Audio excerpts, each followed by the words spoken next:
여행 중에 어느 부잣집에서 하룻밤을 보내게 되었습니다. 거만한 부잣집 사람들은 저택에 있는 수많은 객실 대신 차가운 지하실에 비좁은 공간을 내주었습니다. 딱딱한 마룻바닥에 누워 잠자리에 들 무렵 늙은 천사가 벽에 구멍이 난 것을 발견하고는 그 구멍을 메워 주었습니다. 젊은 천사는 의아해하며 말했습니다. 우리에게 이렇게 대우하는 자에게 선의를 베풀 필요가 있습니까? 그러자 늙은 천사는 대답했습니다. 눈에 보이는 게 다가 아니라네. 다음날 밤 두 천사는 몹시 가난한 집에 머물게 되었는데 농부인 그 집의 남편과 아내는 그들을 아주 따뜻하게 맞아 주었습니다.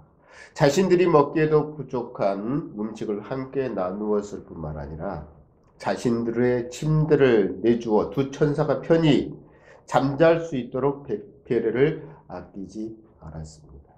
그런데 다음날 아침 농부 네가 눈물을 흘리고 있었습니다. 이유는 그들이 우유를 짜서 생계를 유지할 수 있었던 하나밖에 없는 암소가 죽었기 때문입니다. 젊은 천사가 화가 나서 늙은 천사에게 따졌습니다. 어떻게 이런 일이 일어나게 내버려 둘 수 있습니까? 부잣집 사람들은 모든 걸 가졌는데도 도와주었으면서 궁핍한 삶에도 자신들이 가진 전부를 나누려 했던 이들의 귀중한 암소를 어떻게 죽게 놔둘 수 있단 말입니까? 그러자 늙은 천사가 이렇게 대답했습니다. 우리가 부잣집 저택 지하실에서 잘 때 난 벽 속에 금덩이가 있는 것을 발견했지. 나는 벽에 난 구멍을 봉해서 그가 금을 찾지 못하게 한 것일세. 어젯밤 우리가 농부 침대에서 잘 때는 죽음의 천사가 그의 아내를 데려가려고 왔었네. 그래서 대신 암소를 데려가려고 했지. 눈에 보이는 게 다가 아니라네. 어쩌면 우리가 살다 보면 이해할 수도 없고 도저히 이성적으로 이해할 수 없는 일들을 이렇게 만나기도 합니다. 억울하고 답답한 마음이 날선 칼이 되어 자신의 주변을 상처 입히기도 하지만 눈에 보이는 것이 다가 아니라는 것이죠. 그런데 눈에 보이는 것만 추구하고 있는 그리고 눈에 보이는 것만 믿는 백성들이 있습니다. 오랜 기간 동안 애굽에서 생활하다가 출애굽한 이스라엘 백성들을 말하고 있는 거죠. 그들은 눈에 보이는 것만 믿었고 보이지 않는 것은 믿지 않았습니다. 모세가 산에 올라간 지 40일 가까이 되어가자 그리고 모세가 내려오지 않자 그들은 아론을 찾아갑니다. 눈에 보이는 신을 만들어 달라. 모세가 산에 올라간 지 40일이 가까이 되어져 있는데 어찌 되었는지 알지 못한다 라고 하면서 그들은 아론을 찾아가서 눈에 보이는 신을 만들어 달라고 말을 합니다. 왜냐하면 그들이 애굽에서 오랜 기간 동안 살면서 보고 배운 것이 무엇이었냐면 눈에 보이는 것만 보고 배웠기 때문입니다. 또 눈에 보이는 것만 믿었기 때문입니다. 이스라엘 백성들이 생각하는 신이란 존재는 어떤 존재냐면 능력이 없어도 됩니다. 자신들의 그저 눈에 보이기만 하면 됩니다. 아무리 위대하고 능력이 있더라 할지라도 눈에 보이지 않으면 그것은 신이 아니라고 생각했다라는 거예요. 그래서 그들은 아론을 찾아가서 형상을 만들어 달라고 말을 하는 것입니다. 10계명에서 2계명에 보면 하나님 어떤 형상으로도 형상을 만들지 말라라는 계명이 있습니다. 그런데 이렇게 그들은 이 계명을 어기면서까지 눈에 보이는 형상을 만들려고 하는 것은 눈에 보이지 않으면 불안하기 때문입니다. 이들이 생각한 것처럼 눈에 보이는 형상을 만들어야만 과연 불안한 감이 해소가 될까요? 그것은 형상에 불과하기 때문에 아무 도움도 되지 못합니다. 하지만 이들은 그 불안함을 해소하고 싶어서 아론에게 결국은 요구를 합니다. 보이는 것만 믿고, 그래서 보이는 형상을 만들고, 하나님께서 출애굽 당시 그들에게 주었던 금고리를 모으기 시작합니다. 그리고 그 금고리를 빼서 누구에게 가져오냐면 아론에게 가져옵니다. 애굽에서 나올 때 하나님께서 그들에게 애굽 백성들을 통해서 금고리를 주신 것은 하나님의 성막과 기구를 만드는 데 사용하기 위해서 그들에게 금고리를 주신 것입니다. 그런데 그들은 지금 우상을 만드는 엉뚱한 곳에 사용하고 있다라는 거예요. 눈에 보이는 것만 믿기 때문이라는 거죠. 여기에서 우리에게 말해주는 것은 무엇이냐면, 물질의 축복을 받은 우리가 물질의 축복을 받았다면 그 물질을 받은 축복은 하나님을 위해서 우리에게 쓰라고 물질의 축복을 주신 것이지, 우상을 만드는데 우상을 위해서 쓰라고 그 물질의 축복을 해주신 사실이 아니라는 거예요. 그런데 그 받은 물질의 축복을 가지고 잘못된 것에 사용하면 안 된다는 사실을 오늘 이 말씀을 통해서 말해주고 있는 거예요. 결국 눈에 보이는 것만 믿는 이스라엘 백성들은 송아지 형상을 만듭니다. 이 송아지 형상이 자기들을 애굽 땅에서 인도해낸 신이라고 생각하면서 송아지 형상을 만들어 버린 것이죠. 그리고 심지어 그 송아지를 만들고 제단을 쌓고 여호와의 절이라고 하면서 그들은 춤추고 뛰어놀면서 그 송아지를 경배하고 찬양합니다.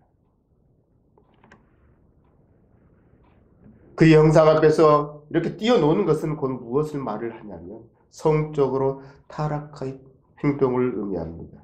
애굽 생활에서 그들이 배운 것이 무엇이었냐면, 애굽 사람들은 이렇게 많은 우상들을 섬기면서 그들이 지내왔습니다. 이스라엘 백성들은 애굽 땅에서 보고 배운 것이 이러한 것들만 보고 배웠기 때문에, 눈에 보이는 것만 믿는 것을 배웠기 때문에 습관 그대로 지금 송아지를 만들고 그 송아지를 향해 제단을 쌓고 그리고 제사와 번제를 드리면서 그것이 여호와인 양 춤추고 뛰어놀면서 하나님께 그 제단 앞에서 표현하고 있는 거예요.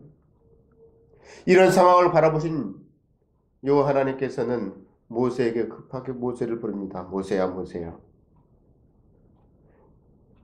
너는 내려가라. 7절 말씀인 거죠. 여호와께서 모세에게 이르시되 너는 내려가라. 내가 애굽 땅에서 인도하여 낸 내 백성이 부패하였다. 하나님은 이스라엘 백성들이 어리석은 모습들을 바라보며 속상하셔서 이제 모세를 부르시고 네가 인도해낸 이스라엘 백성들이 부패하였다라고 하면서 급히 내려가라고 합니다. 그런데 여기에서 주목해야 될 부분은, 지금까지 하나님께서는 이스라엘 백성들을 향해서 My people, 내 백성이라고 불러주셨어요. 그런데 이 7절 말씀을 통해서 속상하신 하나님은 이제 Your people, 너의 백성이라고 모세에게 말하고 있습니다. 이스라엘 백성들을 향해서 이제 자신의 백성이 아닌 너의 백성이라고 부르셨다라는 사실입니다. 하나님께서 내 백성, my people이라고 불렀던 이 백성들을 이젠 your people, 너의 백성이라고 부르신 것은 얼마나 이스라엘 백성들이 타락했는지 말해주고 있는 거예요. 또한 하나님과 맺은 언약을 일방적으로 파기할 만큼 그들이 얼마나 소홀히 하나님의 말씀을 생각하였는지 알 수 있는 부분들이에요. 그래서 하나님은 이스라엘 백성들을 너의 백성, your people이라고 부르면서 하나님의 백성으로서의 자격을 박탈시켜버리는 거예요.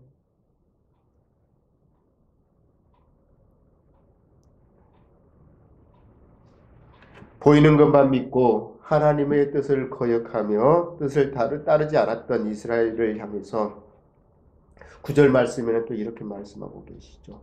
여호와께서 모세에게 이르시되 내가 이 백성을 보니 목이 뻣뻣한 백성이로다. 목이 곧은 백성이라고 말씀하고 있는 것입니다. 이스라엘 백성들은 하나님을 경배하고 하나님을 섬길 줄 몰랐습니다. 광야 생활을 시작하면서 많은 시간 동안 하나님의 은혜를 받았으면서도 결국 그들이 저지르고 있는 것은 눈에 보이지 않는 하나님을 믿지 않았다는 거예요. 모세가 시내산 정상에 올라가서 기도하고 있을 때 그들은 모세가 눈에 보이지 않자 모세 역시 믿지 않았습니다. 왜? 모세가 당장 자신들의 눈앞에 보이지 않았기 때문입니다. 그래서 이스라엘 백성들은 모세를 버렸습니다. 모세를 버렸다는 것은 곧 하나님을 버렸다는 거예요. 그리고 그들이 만든 게 무엇이었어요? 송아지 형상이 하나님인 것처럼 송아지 형상을 만들고 섬기고 경배하고 번제물을 드리고 그리고 그 앞에서 뛰어놀고 있었던 것입니다. 이처럼 하나님이 말씀을 하시고 말씀을 지키라고 십계명을 주셨음에도 불구하고 그들은 우상을 만드는 죄를 범합니다. 그리고 목이 뻣뻣한 백성이라고 하나님께 듣게 됩니다. 결국 이 백성들은 이스라엘 백성들은 my people, 나의 백성에서 너의 백성이다. 그리고 목이 곧은 백성이란 말을 듣게 됩니다.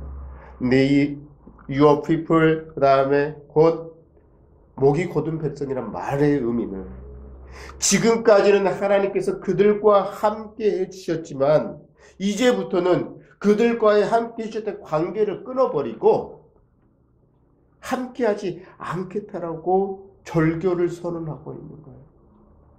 하나님께서 그들과 함께하지 않겠다라는 것은 결국 그들을 버리겠다라는 거예요. 이스라엘 백성들이 하나님의 자녀로서의 하나님의 백성으로서의 자격을 상실케 박탈하겠다라고 하는 것과 똑같은 거예요. 그래서 우리의 눈에 보이는 것만이 전부가 아니라는 사실이에요. 이스라엘 백성들은 자신들의 눈에 보이는 것만 보고 배우고 익혔습니다. 이러한 습관은 애굽 땅에서의 삶의 습관은 광야에서 그대로 드러나고 있습니다. 그래서 눈에 보이지 않으면 아무리 능력이 뛰어난다 할지라도 아무리 전능함을 가지고 있다 할지라도 믿지 않았습니다. 그래서 모세를 버렸고 그래서 하나님을 버리고 그래서 그들은 우상을 만들고 우상을 섬기고 있는 것입니다. 속상하신 하나님은 이러한 그들의 모습을 바라보면서 이제 계획을 세우셨습니다. 이미 계획하셨습니다. 하나님의 계획은 어떤 계획이냐면 그들을 진멸하기로 계획을 하십니다. 그리고 모세와 새로운 계약을 맺고 그를 통해서 새 민족을 이루려고 하십니다. 10절 말씀이죠.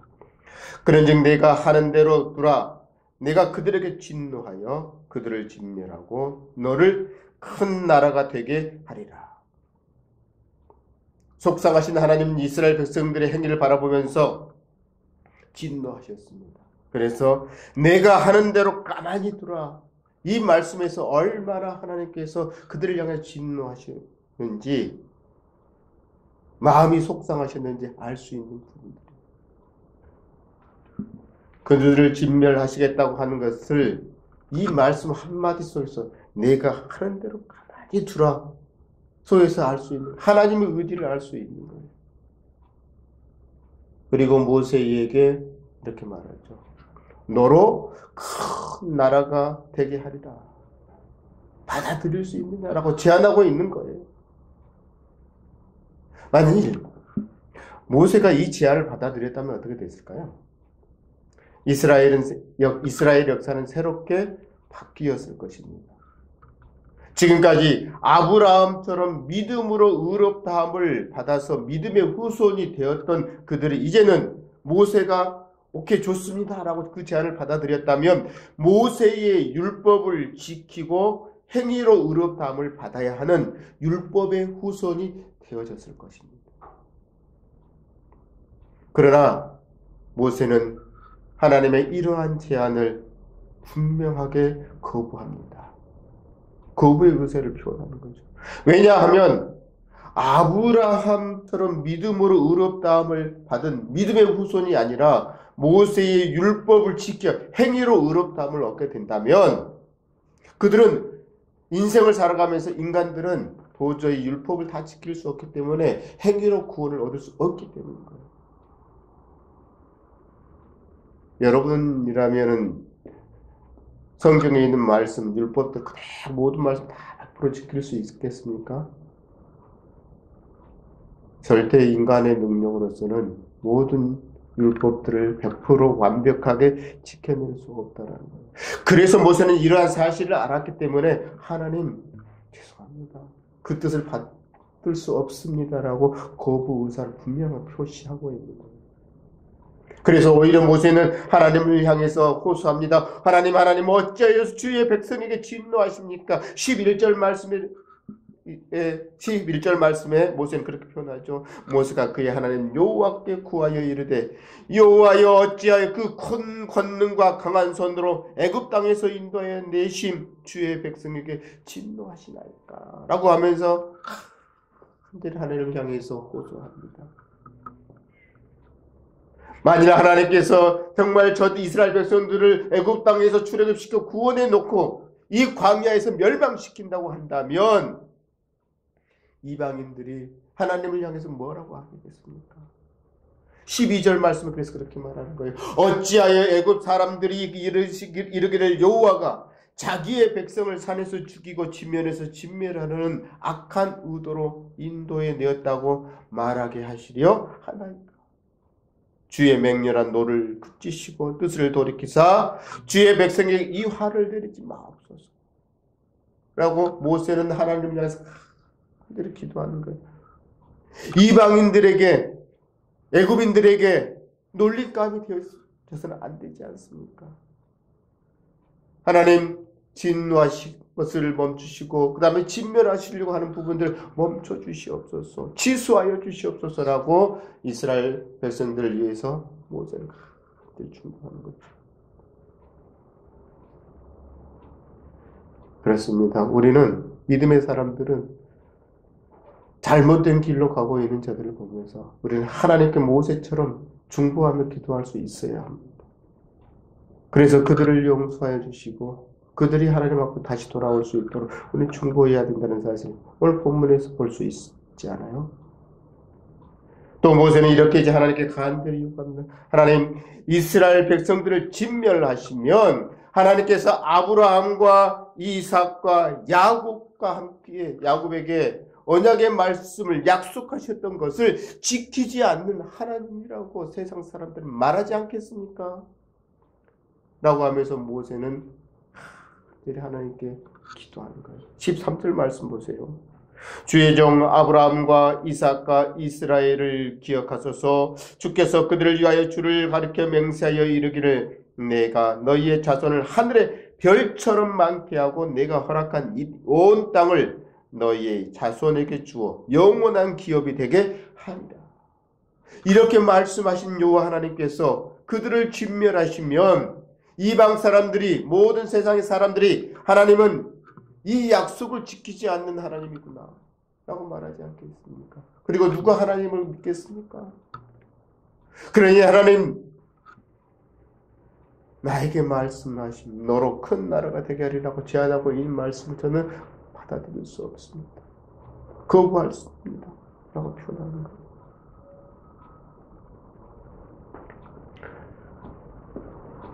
하나님께서는 모세의 간절한 기도를 들으시면서 우리가 성경을 통해서 이미 잘 알고 있는 것처럼 하나님의 마음을 바꾸십니다. 하나님의 계획을 바꾸십니다. 만일 하나님의 언약의 우선 이스라엘 백성들을 멸망시켰다면 결과적으로 하나님도 조상들에게 한 약속들을 깨트리는 셈이 됐기 때문에 모세는 하나님을 간절히 기도했던 거예요.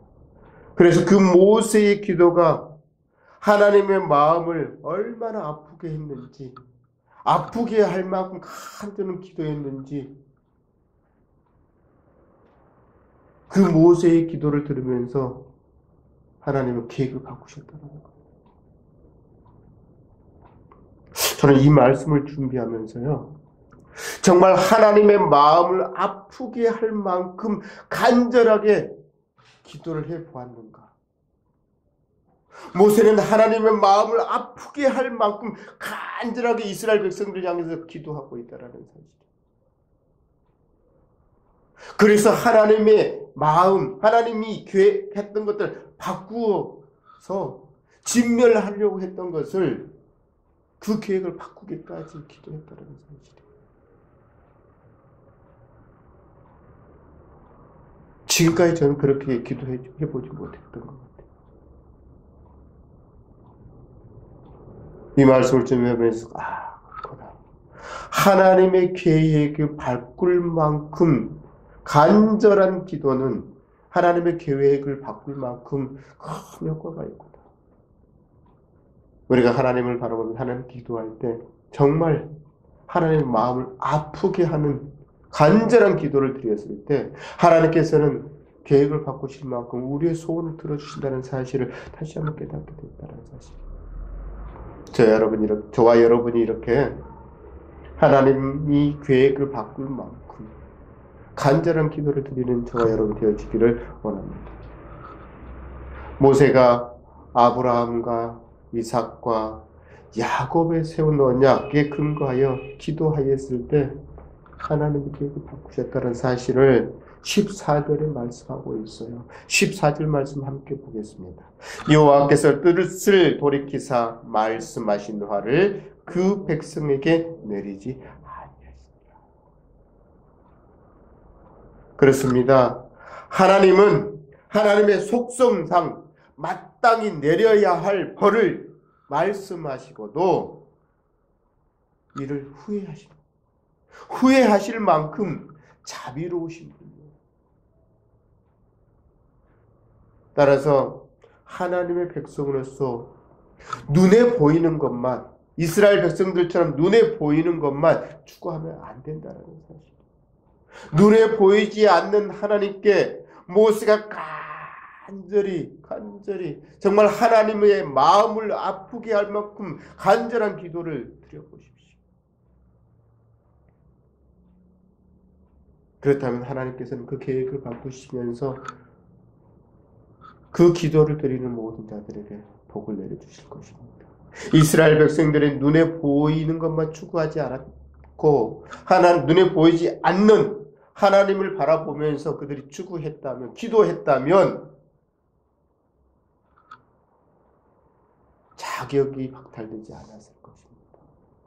하나님의 백성으로서의 나의 백성이 아닌 너의 백성이란 말을 듣지 않았을 것이고 목이 뻣뻣한 고든 백성이라는 말을 듣지 않았을 것입니다. 여러분, 하나님께서는 이 말씀을 통해서 우리에게 말씀하시고 있는 것이 무엇이냐면 눈에 보이는 것만이 전부가 아니라는 사실을 말씀해주고 있어요. 눈에 보이는 것만 추구하면 결국은 이렇게 자격을 상실할 수밖에 없다라고 말해주고 있는 거예요. 그러나 모세처럼 하나님의 마음을 아프게 할 만큼 간절한 기도는 큰 효과가 있고 하나님의 계획을 바꾸실 만큼 바꾸셔서 우리에게 축복해 주신다는 사실을 말씀하고 있습니다. 그렇습니다. 간절한 기도는 하나님의 계획을 바꿀 만큼 큰 효과가 있다는 사실을 기억하십시오. 눈앞에 보이는 것만이 전부가 아니라는 것을 기억하십시오. 그래서 눈에 보이는 것만 추구하지 마시고 눈에 보이지 않는 하나님을 믿고 기도함으로 은혜 안에 거하는 여러분이 되어지시기를 주님의 이름으로 축원합니다.